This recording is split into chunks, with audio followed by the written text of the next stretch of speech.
que este día podamos experimentar ese amor. Sí, sí.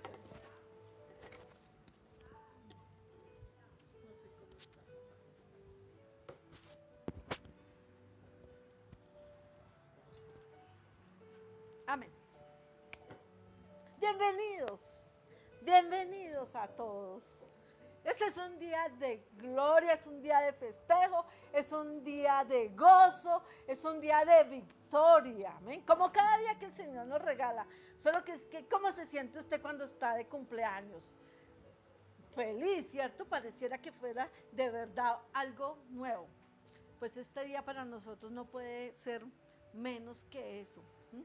Sino el recordar que por esa victoria que el Señor Jesucristo obtuvo, tomando, arrebatándole las llaves de la muerte, entonces las puertas de ese Hades no podrán prevalecer contra nosotros que somos la iglesia. Tenemos vida, amén. Y no solamente vida humana, no, sino vida eterna, amén. Entonces esa es la mayor razón por la que nosotros debemos estar, no solo hoy, sino todos los días, gozosos, sintiéndonos en victoria. Miramos en esta mañana el Salmo 41, que de repente nos deja ver y si el Espíritu de Dios, que es el que nos revela las cosas, el que nos da entendimiento, el que nos habla a nuestro ser, ¿cierto? Lo que Dios quiere que escuchemos. Dice allí el Salmo 41, bienaventurado el que piensa en el pobre, en el día malo lo librará Jehová. ¿Ustedes quién cree que fue el primero que pensó en el pobre? Dios, el Señor Jesucristo. Nosotros somos favorecidos de que Él hubiera pensado en nuestra pobreza en que estamos, porque a veces pensamos que la pobreza es meramente material o física, ¿cierto? Aún emocional, pero resulta que la pobreza más grande en que puede encontrarse el ser humano es la pobreza espiritual. Y esa fuente de provisión para esa pobreza espiritual solo hay una. Dice el Señor Jesucristo, yo soy el camino, yo soy la verdad y yo soy la vida y nadie va al Padre sino a través de mí. Entonces aquí el Salmo empieza dándonos un reflejo, o sea, de que miremos cómo fue que, en dónde se inició este ejemplo. Y dice el segundo versículo, dice, Jehová lo guardará y le dará vida. Amén. Cuando el Señor Jesucristo fue llevado a esa cruz donde nuestro adversario, el diablo, ¿cierto? El príncipe de este mundo, creyó que lo estaba venciendo. ¿Qué era lo que estaba haciendo? Dando oportunidad para nueva vida. Y no solamente el Señor Jesucristo que resucitó al tercer día, sino para nosotros. Entonces, sí es verdad esto que dice ahí, que el que piensa en el pobre, en el menesteroso, en el necesitado, ¿cierto? La recompensa será que tendremos vida. Amén. Dice, y no lo entregará a la voluntad de sus enemigos. O sea, cuando el Señor Jesucristo estaba en esa cruz y el diablo, que fue el que pensó que lo había ya, el príncipe de este mundo, Satanás, él creyó que estaba en victoria.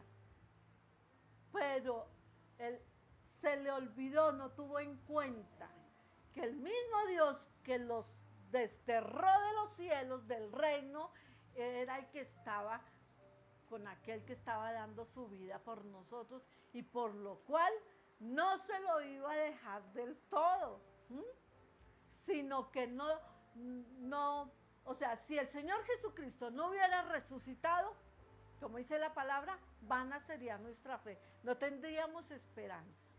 Él hubiera vencido, ¿quién? Satanás. Pero como Él resucitó al tercer día, ¿cierto? Venciendo la muerte. ¿Qué quiere decir eso? Que no lo dejó en manos del adversario, sino que lo rescató, así como a nosotros. Nos rescató de estar por una eternidad lejos y separados de Él. Y dice aquí la palabra, dice Jehová lo sustentará sobre, y bueno, ya aquí habla específicamente de la razón por la que David estaba escribiendo este texto, este salmo, ¿cierto? Era un momento de aflicción en el que él humanamente estaba atravesando, como todos nosotros podemos pasarlo, así como el Señor Jesucristo atravesó un momento de aflicción, el más duro que puede atravesar el ser humano, que pudo haber atravesado a alguien, ¿cierto? Él lo atravesó, porque el ser cristianos no nos exime de tener enfermedad, de pronto haya momentos de escasez, de pobreza y de aflicción, no, ¿cierto? Pero aquí cuando David habla específicamente en el versículo 3, dice, Jehová lo sustentará sobre el lecho de dolor, bullirás toda su cama en su enfermedad. Quiere decir que Él hará para nosotros, para el justo, para el redimido, para que cree en el Señor Jesucristo como su Señor y su Salvador, como su Dios, como su Rey, como su Padre, como su sustento, que hará que las circunstancias, por difíciles que sean, llámese enfermedad física, biológica, llámese enfermedad del alma, llámese enfermedad financiera, lo hará más blando. Mullir, ¿ustedes saben qué es mullir? Ablandar. Y él dice aquí que él mullirá. Cuando específicamente habla, aquí es el hecho de enfermedad. Pues entonces el Salmo 41 nos enseña algunas cositas. Lo primero es que nosotros fuimos favorecidos y beneficiados en el momento en que el Señor tuvo esa actitud de ser misericordiosos para con nosotros. Y que de igual manera nosotros necesitamos aprender de Él, de ocuparnos del pobre y del menesteroso. O sea, si decimos que ya no vivimos nosotros, sino que Jesucristo es el que vive en nosotros, o sea, ¿cuál debe ser nuestra actitud? Si no es de ocuparnos por el necesitado, por el pobre, por el afligido. Lo segundo es que nosotros como pueblo no estamos exentos de vivir momentos, como pueblo de Dios, ¿no? De vivir momentos de dificultad, de enfermedad, de aflicción, porque a veces aquí lo tremendo, lo más difícil para el creyente es ese temor de, o sea, mi vida, porque ahí más adelante dice que es por mi pecado, que está enfermo, mi pecado es el que me mantiene enfermo, es ese temor de si somos aprobados o no por el Señor, por Dios. Entonces es cuando levantamos nosotros mismos para con nosotros o para con nuestro prójimo cuando lo vemos enfermo, cuando lo vemos en circunstancias difíciles. ¿Cuál es el pecado? Es que la paga, o sea, la maldición no viene y nos volvemos aún más radicales, más duros y más justicieros que el mismo Dios, que sí tendría la autoridad para hacerlo. Entonces no, es entender que igual mientras estemos en estos cuerpos y en este campo natural, viviremos experiencias como seres humanos difíciles, pero que siempre, como más adelante el Salmo nos enseña, tendremos esa ayuda, ese pronto auxilio, esa respuesta, ese socorro, esa medicina, esa provisión, ¿cierto? Lo segundo, bueno, eso era lo segundo. Lo tercero que nos enseña es que Dios no es deudor de nadie. Si usted lee allí en el versículo 12, ay, sí, eso era lo que no quería.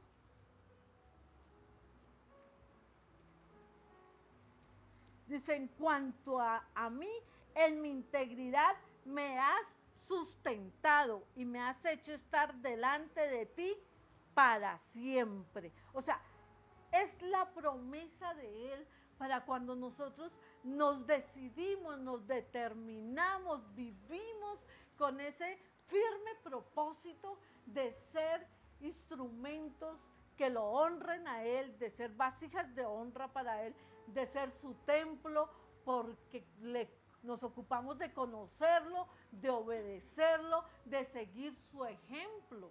¿Mm? Nunca Él se olvidará, como dice aquí, de lo que hemos hecho en las cosas del reino y para el reino. ¿Mm? Es la promesa de Él para nosotros, que no nos dice ahí, en cuanto a mí, mi integridad me ha sustentado y me has hecho estar delante de ti. Dice, ¿para cuándo? Para siempre. O sea, no estaremos solos, por difícil que esté la situación, por dura que esté la situación, no estaremos solos. Amén. Y lo cuarto que nos enseña ahí el Salmo es que tengamos una actitud de reconocimiento, de gratitud, de honra para con Él. Y está ahí en el versículo 13. Dice, bendito sea Jehová, el Dios de Israel, por los siglos de los siglos. Amén. ¿Mm? Mi vida no puede, o sea, ni uno solo de mis días puedo dejar de tener esta actitud. Que no nos olvidemos de dónde nos sacó el Señor Jesucristo y que por lo tanto, así como Él dice, si de lo que recibimos por gracia demos. ¿Mm? Y yo creo que la iglesia de este tiempo, si nos concentráramos en esto, de lo que nos enseña el Salmo 41, de que entendamos la bendición que genera el ocuparnos de los pobres, como empieza el Salmo, bienaventurado el que piensa en el pobre, en el día malo lo librará Jehová. Cuando nos ocupamos, cuando tenemos la misma actitud que el Señor Jesucristo tuvo por nosotros, tendremos la misma paga y la misma recompensa. De lo contrario, no. No esperemos esa recompensa cuando ni siquiera nos ocupamos del necesitado y del menesteroso. Y vuelvo y repito, no solo del pobre y necesitado físicamente, materialmente, sino de aquellos que no han contado con el mismo favor, la misma misericordia que nosotros sí contamos, porque el Señor se reveló a nuestras vidas y nos permitió entender esa obra maravillosa en la cruz, por quién fue, pero también la victoria y lo que generó en nosotros esa resurrección al tercer día. Que el mundo entero lo sepa, pero no solamente como logo, sino con el rema de saber que ese es el poder de la cruz, entender que en un tiempo como este, de tanta maldad, de tanta mentira, de tanto engaño, de tanta soberbia, de tanta rebeldía para con Dios, es lo único que puede traer respuesta, es lo único que la humanidad necesita, conocer esa verdad para que sean libres y para que como nosotros puedan tener la oportunidad y contar con una vida de salvación eterna. Amén. Quería compartirles eso en esta mañana. Yo espero que en este comienzo de semana sea ese el propósito nuestro, conocer que esa es la voluntad de Dios para con nosotros, porque así lo hizo con nosotros y que nos ocupemos de ello. Amén. Bienvenido, pastor. Gracias, pastora. Muy buenos días a todos, el Señor les bendiga. Qué bueno verles. Linio, mi hermano. ¿Qué más, Henry? ¿Cómo está, hermano? ¿Eh? La Carmen. ¿Cómo está, Carmen? Bueno, me alegra de todos. Yo quiero invitarle a que incline su rostro y oremos. Padre, gracias te damos, Señor, en esta mañana por el privilegio de contar con que hoy te plació soplar tu aliento de vida sobre nosotros y sobre nuestros seres amados. de recordarnos durante toda esta semana, Señor, que tú enviaste a tu único Hijo Jesucristo a morir en una cruz para pagar el precio de nuestros pecados. Gracias porque hemos podido tener la oportunidad de reflexionar y de profundizar más en tu palabra, Señor. Por ello te alabamos y te glorificamos porque sabemos que tu verdad es ciertísima, tu palabra es verdad. Gracias, mi Señor. Amén y amén. ¿Apagas?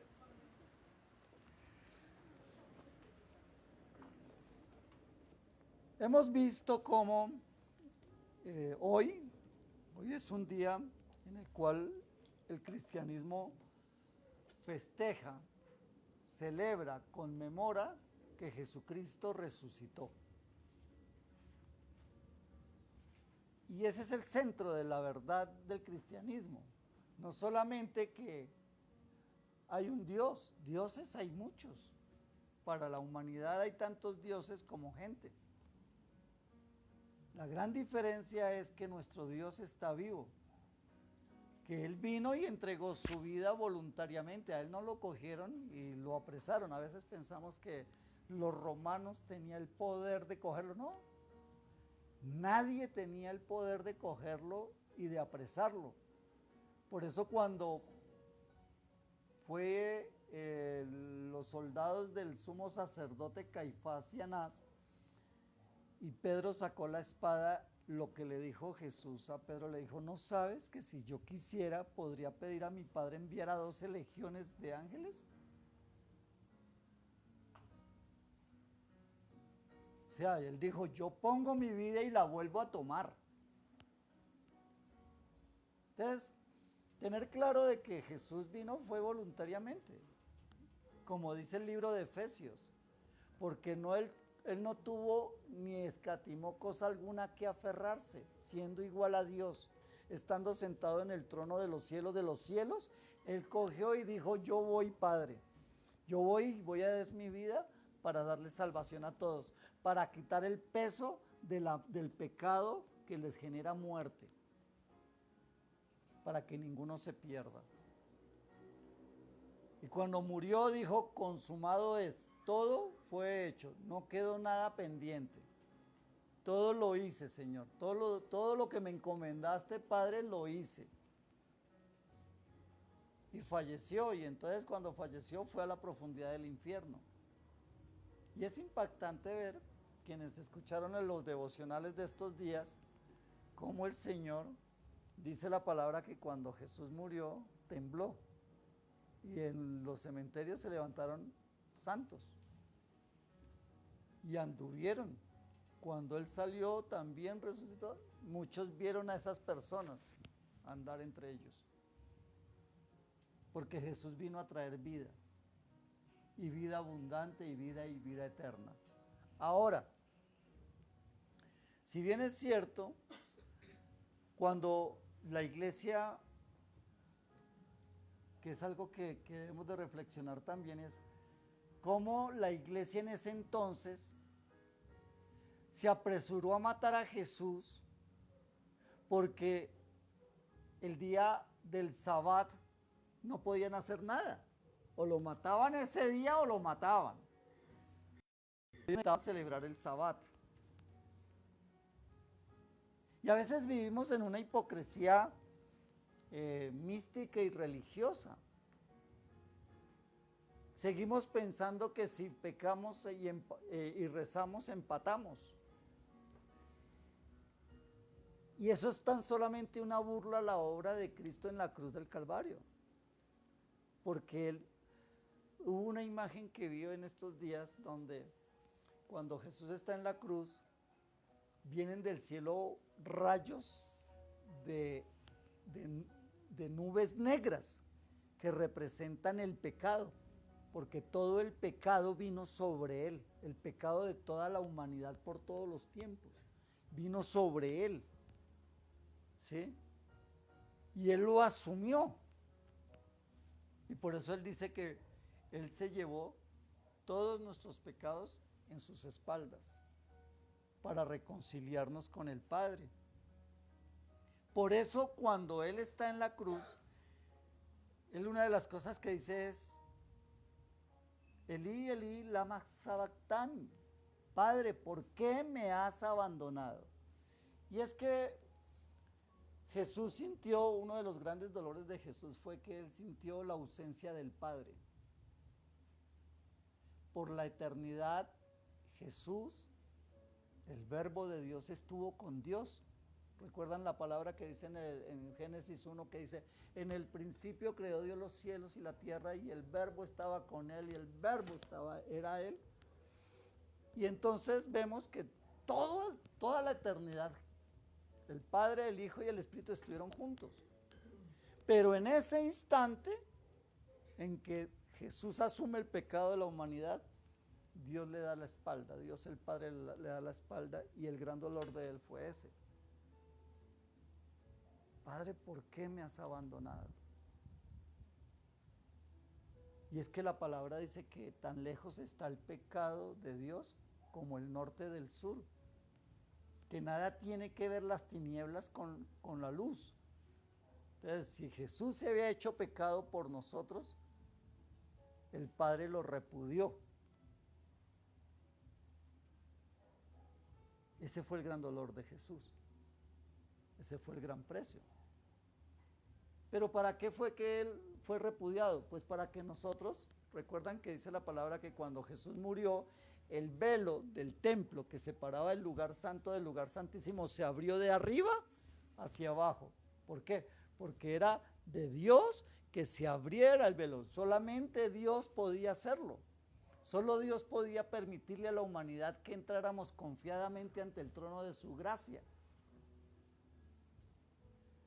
La separación que Jesús padeció del Padre fue para que nosotros pudiésemos venir a sus brazos. Mientras que Él dio la vuelta a su Hijo, Él abrió los brazos para nosotros. El grave problema es ese, que Él tiene los brazos abiertos y el mundo le sigue dando la espalda. Nosotros lo hacemos a nuestra manera. No estamos siendo obedientes a lo que Él dice. ¿Cómo debemos de adorarle? ¿Cómo debemos de amarlo? Él dice, 2 cosas les voy a decir, 2 mandamientos les voy a dar, no se confundan más. El primero es, amarás al Señor tu Dios con todo tu corazón, con toda tu alma, con todo tu ser, con todas tus fuerzas. Y no creo que todavía ninguno haya podido amarlo como Él lo está demandando. Y luego dijo, y el segundo es que amen a su prójimo como ustedes se aman a sí mismos. Pero ese lo estamos cogiendo muy bien. ¿Nos amamos? ¿Nos amamos tanto? Que todo lo hacemos por nosotros y para nosotros. Y nos amamos tanto que no hemos podido amar al prójimo. Tremendo, ¿verdad? Y es algo que necesitamos reflexionar. Porque si bien es cierto, mire que supuestamente en el calendario judío, el sábado es el primer día de la semana. En el calendario juliano es el domingo. Siempre le han atribuido a que es que la Iglesia católica y todo esto se generó una adoración al sol y al no sé qué. Entonces Dios decidió resucitar el domingo. ¿Por qué? No le estamos dando la atribución correcta a lo que es.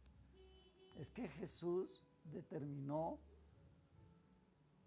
resucitar el domingo. Y el pueblo cristiano celebramos no la muerte, celebramos la vida. Porque nuestro Dios vive. ¿Sí? Quienes guardan el Sabbat,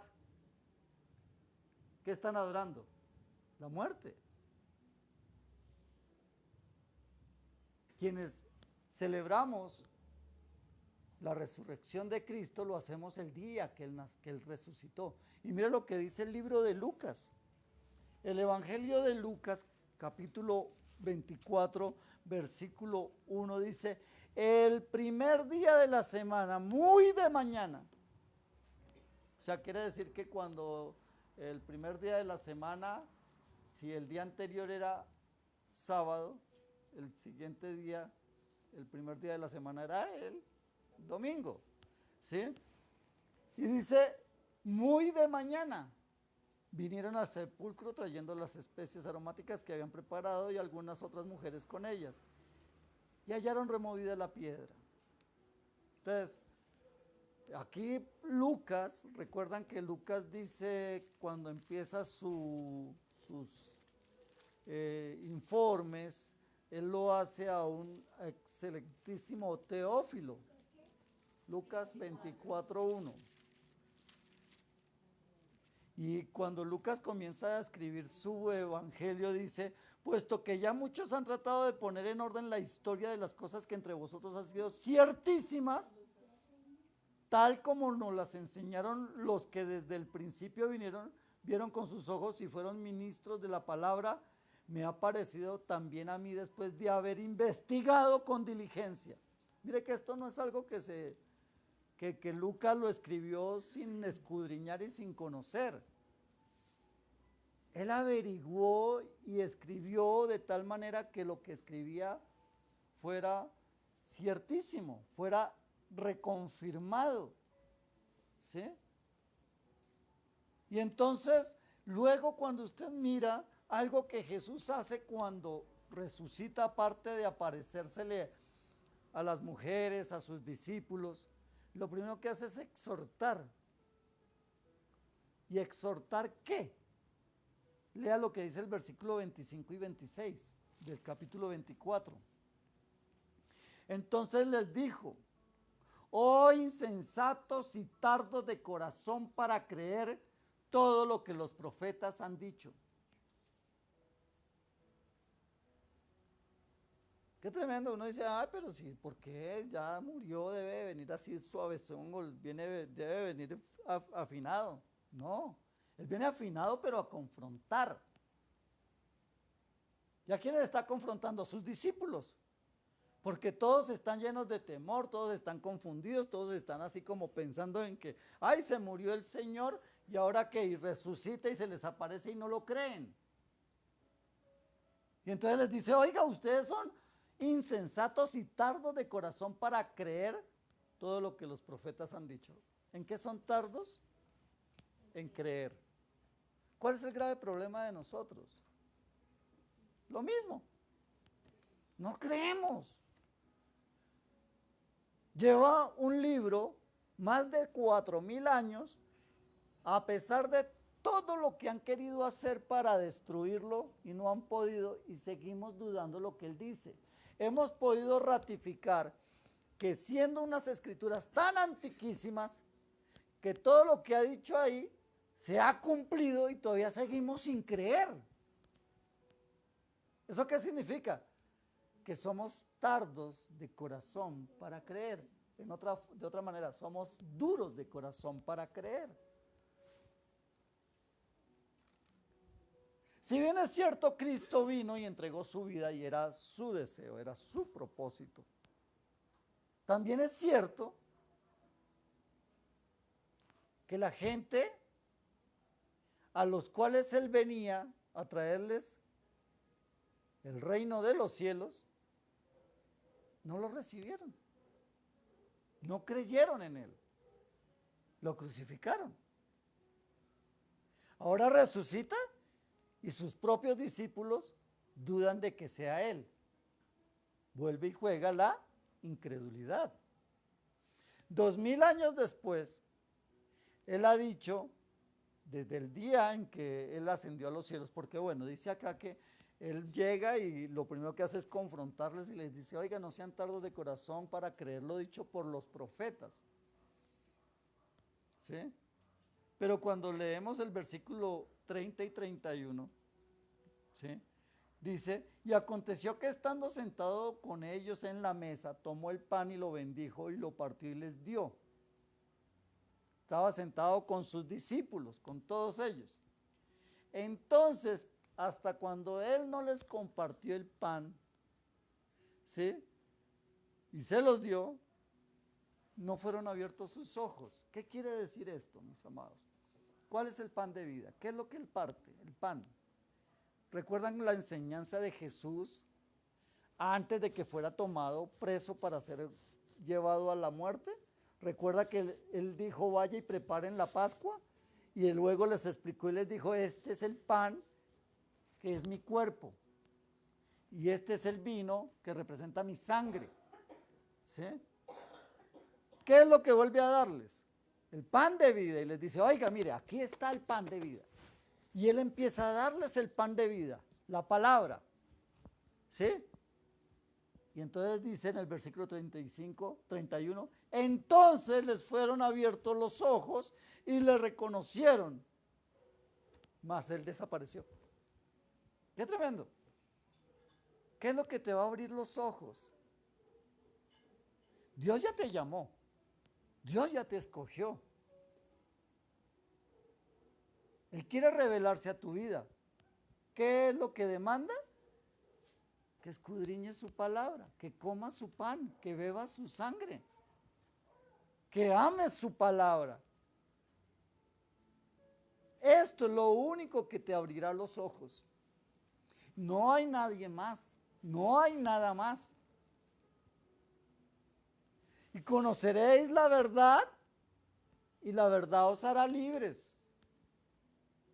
¿Quieres que sea quitada de tu corazón esa nube de incredulidad? Tienes que tener comunión con la palabra todos los días de tu vida. Si tú quieres vivir el día de hoy, tienes que por lo menos respirar. Si no respiras, te mueres y no podrás vivir nada. Si tú quieres vivir la vida que Cristo está y conquistó en la cruz del Calvario, ¿qué es lo que tienes que hacer? Tener comunión con su palabra. Si no, no lo habrá. No habrá vida espiritual. Viviremos como zombies en este cuerpo y estaremos condenados a muerte. Y entonces viene y si leemos el versículo 44, ¿qué dice? Entonces les dijo, estas son las palabras que hablé estando aún con vosotros, que era necesario que se cumpliese todo lo que está escrito de mí, en la ley de Moisés, en los profetas y en los salmos. Y entonces les abrió el entendimiento para que comprendiesen las escrituras. Vuelve y juega. Les hace claridad, le dice, crean en lo que escribió Moisés, crean en lo que escribieron los profetas y crean en los salmos.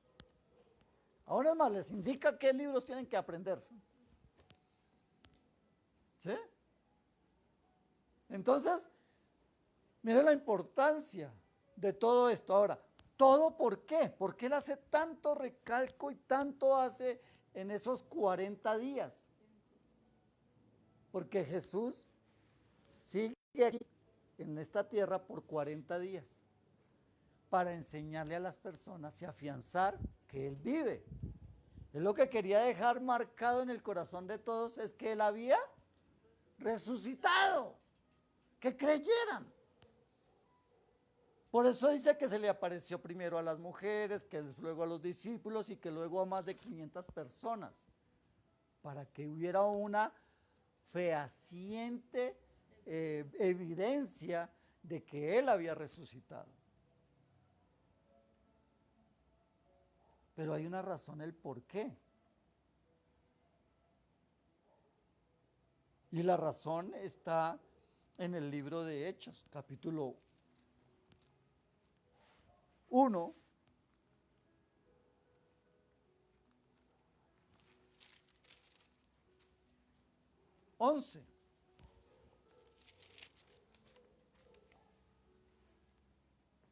Jesús está siendo levantado y entonces aparecieron dos hombres allí. Dice el versículo 10, y estando ellos con los ojos puestos en el cielo, entre tanto que él se iba, he aquí que pusieron junto a ellos 2 varones con vestiduras blancas, los cuales también les dijeron, varones Galileos, ¿por qué estáis mirando al cielo? Este mismo Jesús que ha sido tomado de vosotros al cielo, así vendrá como le habéis visto ir al cielo.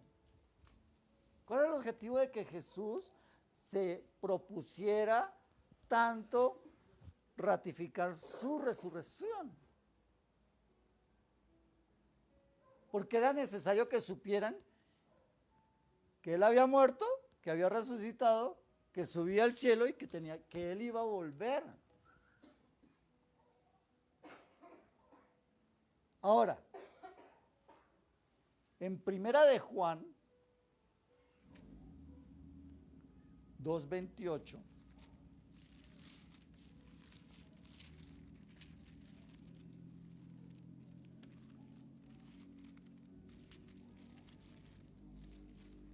Primera de Juan 2:28 dice lo siguiente, ahora hijitos, permaneced en él, les dice Juan, para que cuando se manifieste, ¿que se manifieste quién?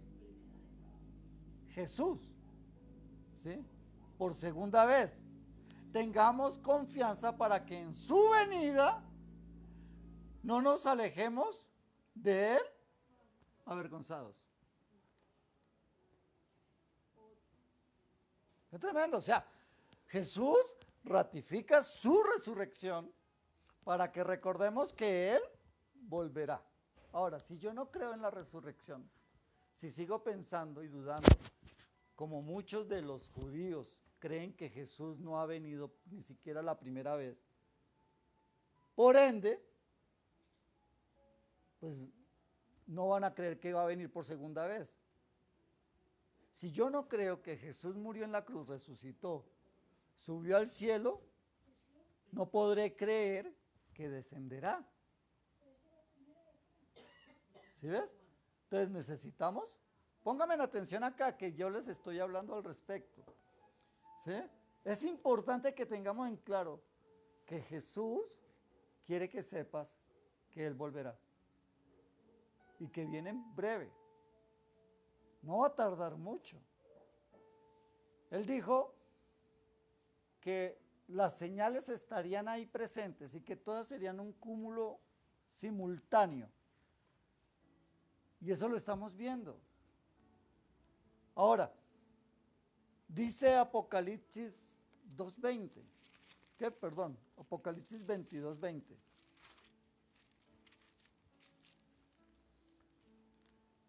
El que da testimonio de estas cosas dice, ciertamente vengo en breve, dice Jesús.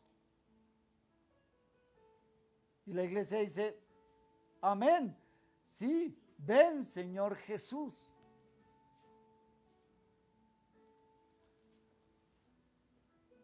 Entonces, si el llamado del Señor es para que estemos preparados para su segunda venida, es porque en su primera venida la gente no estuvo preparada, ¿sí?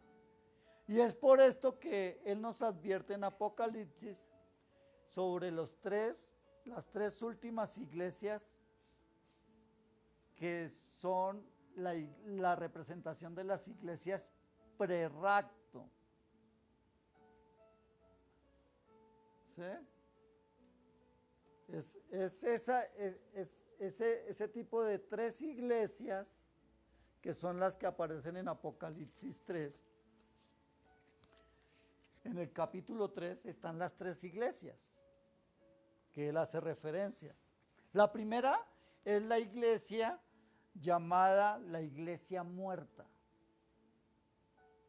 Y dice así: escribe el ángel a la iglesia de Sardis, el que tiene los 7 espíritus de Dios y las 7 estrellas, dice esto: yo conozco tus obras, que tienes nombre de que vives y estás muerto. O sea, tiene apariencia de que está vivo, pero en realidad está muerto, y está hablando de la vida espiritual. Apocalipsis 3:1. Le advierte y le dice, sé vigilante y afirma las otras cosas que están para morir, porque no he hallado tus obras perfectas delante de Dios. Acuérdate pues de lo que has recibido y oído y guárdalo y arrepiéntete. Pues si no velas, vendré sobre ti como ladrón y no sabrás a qué hora vendré sobre ti. Pero tienes unas pocas personas en Sardis. Hay un pequeño remanente en esa iglesia muerta, ¿sí? Que andarán conmigo en vestiduras blancas porque son dignas. El que venciere será vestido de vestiduras blancas y no borraré su nombre del libro de la vida. Y confesaré su nombre delante de mi Padre y delante de sus ángeles. El que tiene oído para oír, que oiga lo que el Espíritu dice a la iglesia. Entonces, esa iglesia muerta que tan solamente hay un pequeño remanente. Y le dice es que un pequeño remanente que mantiene la fe. Pues yo sé que ustedes saben el pasaje que dice que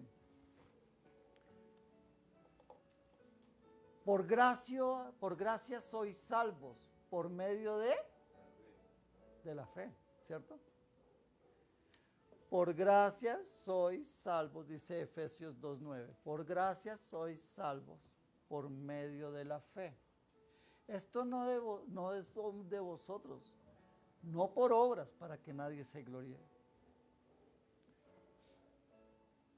Aquí este versículo hace claridad latente de cuál es el requisito que Dios demanda para ser salvos.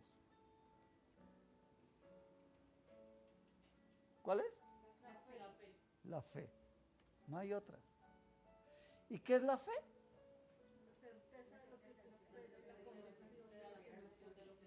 ¿Y qué significa eso? Obediencia.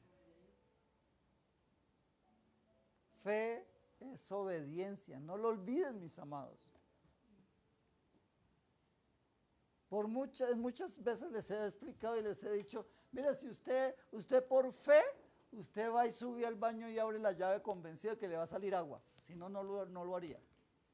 Ahora, ¿qué es lo que hacemos por fe en nuestra vida espiritual? Si decimos creer en Dios, ¿por qué Él nos dice, este pueblo de labios me honra, mas su corazón está lejos de mí? Porque no es por palabras, es por obras. No se trata de lo que yo diga, no se trata de que yo diga, yo creo en Dios, se trata de lo que yo hago con relación a eso que digo creer. Es por las obras, no por las palabras. ¿Sí? Y esto es importante que lo tengamos en cuenta. Estamos en un día de resurrección y deberíamos de estar festejando. Pero ¿tenemos cara de festejo?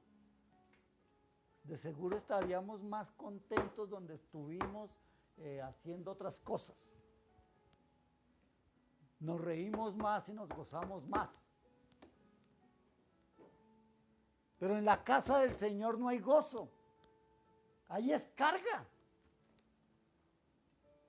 Nos encontramos con Dios y hacemos pucheros. Es confrontante. Y entonces, ¿no será que no tenemos fe? ¿O somos esos pocos que mantenemos la fe chilingueando? Pero también dice, paralelamente dice, sobre la iglesia fiel. Y entonces en el versículo 7 dice, escribe el ángel de la iglesia de Filadelfia.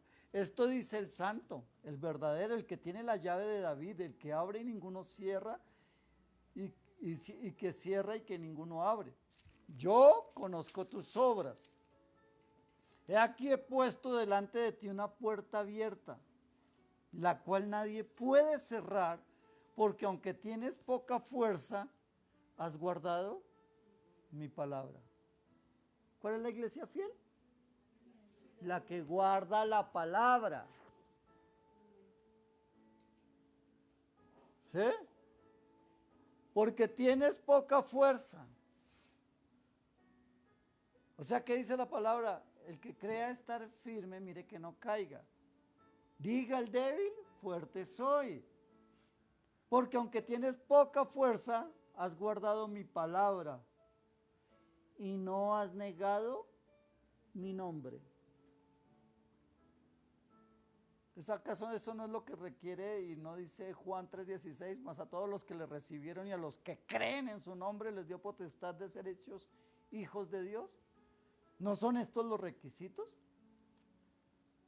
Dice aquí, yo entrego de la sinagoga de Satanás a los que se dicen ser judíos y no lo son, sino que mienten.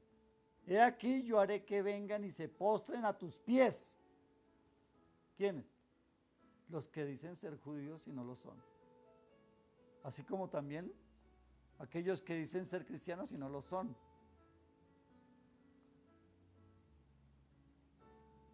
Y reconozcan que yo te he amado. ¿Por qué ama Dios a la iglesia de Filadelfia? Porque la iglesia de Filadelfia ama a Dios.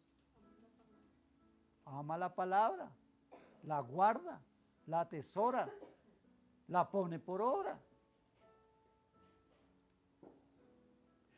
Versículo 10. Por cuanto has guardado la palabra de mi paciencia, yo también te guardaré de la hora de la prueba que ha de venir sobre el mundo entero, para probar a los que moran en la tierra. He aquí yo vengo pronto. Retén lo que tienes para que ninguno tome tu corona. Al que venciere yo lo haré columna en el templo de mi Dios y nunca más saldrá de allí, y escribiré sobre él el nombre de mi Dios y el nombre de la ciudad de mi Dios, la nueva Jerusalén, la cual desciende del cielo de mi Dios, y mi nombre nuevo. El que tiene oído para oír, que oiga lo que el Espíritu dice a las iglesias. ¿Cuál es la iglesia fiel? La que cree, la que persevera en la fe, la que vive en la palabra, la que abraza, ama y obedece la palabra, la que fortalece su fe en la presencia del mismo Dios. Esta es la iglesia a la cual debemos procurar parecernos. Es esta, la iglesia fiel, la verdadera, la que dice creer y con sus palabras ratifica igual sus obras, o con sus obras ratifica lo que dice. Es lo que llamamos de ser consecuente. Digo, por cuanto digo, hablo, y por cuanto hablo, hago.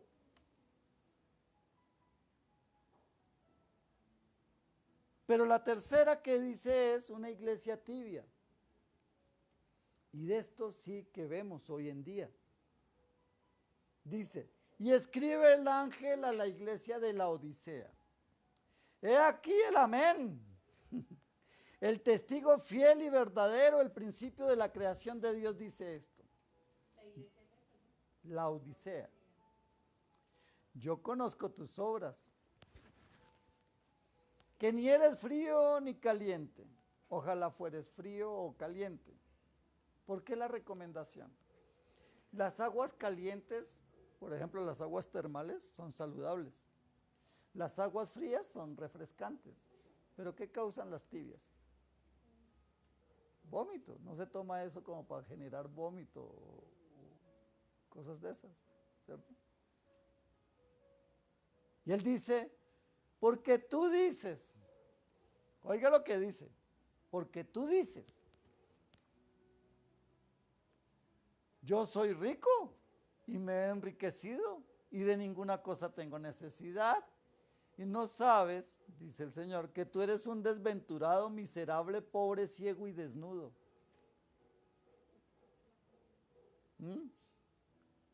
Por tanto, yo te aconsejo, dice el Señor, que de mí compres oro refinado en fuego, para que seas rico, y vestiduras blancas para vestirte, y que no se te descubra la vergüenza de tu desnudez, y unge tus ojos con colirio para que veas. Yo reprendo y castigo a todos los que amo. Sé pues celoso y arrepiéntete. De aquí que yo estoy a la puerta y llamo, y si alguno oye mi voz y abre la puerta, entraré a él y cenaré con él y él conmigo. ¿Qué es lo que está llamando el Señor a hacer? Arrepentirnos, pero a tener una vida de comunión. Ese es el llamado que Él está haciendo. He aquí yo estoy a la puerta y llamo, y si alguno abre la puerta, entraré a él, cenaré con él y él conmigo. Dios quiere permanencia, Dios quiere comunión. Al que venciere le daré que se siente conmigo en el trono, y así como yo he vencido, me he sentado con mi Padre en su trono. El que tiene oído lo que el Espíritu dice a las iglesias. Entonces, aquí vemos cómo el Señor culmina mostrándonos el tipo de iglesias que podemos ser, pero también nos aconseja el tipo de iglesia que debemos de ser. No lo que podamos ser o lo que podamos estar siendo, sino Él nos aconseja la iglesia que debemos de ser. Y es una iglesia que abrace la palabra, que ame el estar en comunión con Él, el que estemos con Él. De eso se trata, mis amados. Jesús resucitó no para que lo dejáramos solos, sino para que estuviéramos con Él. Es para que estemos con Él. Pero yo quiero invitarle a que incline su rostro y oremos. Amado Padre y Dios eterno, gracias te damos, Señor, en esta mañana por hablarnos. A través de tu palabra, Señor, tú nos muestras la razón por la cual tú viniste a este mundo. Y era para quitar, Señor, el acta de decretos que nos era contraria. El yugo del pecado y de la muerte eterna. Y lo conseguiste al entregarte en esa cruz a través de tu muerte. Pero también trajiste victoria y triunfo a través de tu resurrección. Pero tú resucitaste para dejarnos un mensaje claro. Y ese mensaje lo ratificas a través de tus discípulos, enseñándoles a que aceptaran que si bien es cierto, tú habías muerto, también resucitaste. Y te ocupaste, Señor, de dejarlo tan claro para que nosotros no tuviésemos duda de ello. Porque además, tú prometiste que volverías y vendrías por una iglesia fiel y verdadera. Una iglesia que conforme a tu palabra, Señor, tú llamas a una relación íntima. Tú abres esa puerta, Señor, y nadie la puede cerrar, Señor. Es esa puerta de la comunión contigo, de poder estar en tu presencia, de guardar tu palabra y nunca negar tu nombre, Señor. Ayúdanos, Dios, en esta mañana para que guardemos tu palabra. Esa palabra de tu paciencia, Señor. Esa palabra que nos guardará de la hora de la prueba, Señor, que ha de venir sobre este mundo, sobre el mundo entero, Señor.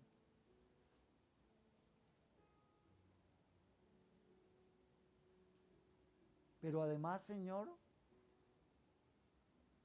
ayúdanos a que se afiance en nosotros la certeza de que tú vuelves en breve, Señor.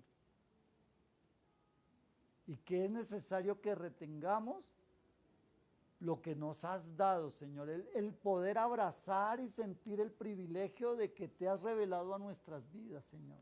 Y nos hablas con claridad para que ninguno tome nuestra corona, Señor.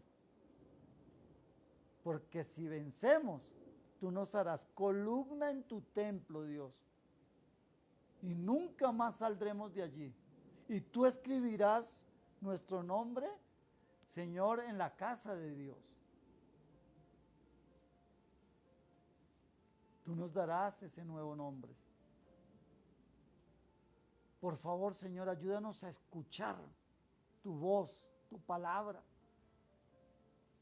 Pero sobre todo, ayúdanos a amarla y amarte a ti sobre todas las cosas. Que ya no amemos ni al mundo ni las cosas del mundo. Porque si nos dejamos desviar por el mundo y las cosas del mundo, tu amor no estará en nosotros, Dios. Tú no nos dices ni demandas que seamos sacados de este mundo, sino que nos apartemos del mal. Hay tantas formas de vivir en plenitud, Señor, sin dejarnos arrastrar ni coquetear por este mundo, Señor. Por favor, que podamos amarte con todo nuestro corazón, con todas nuestras fuerzas, con toda nuestra alma, con todo nuestro ser, Señor. Y que aprendamos a amarnos y amar a nuestro prójimo. Mira que te lo pedimos en el nombre de Cristo Jesús y en el poder de tu Santo Espíritu. Y toda la gloria y la honra sea para ti, Señor. Ayúdanos a hacer esa iglesia de relación, de comunión y de obediencia. De relación, comunión y obediencia. De relación, comunión y obediencia, Dios, para contigo. Gracias te damos, Señor. Amén y amén. Bueno, a los que nos siguen por Facebook Live, el Señor les bendiga y el Señor les guarde y nos veremos dentro de 8 días. Y para los que estamos aquí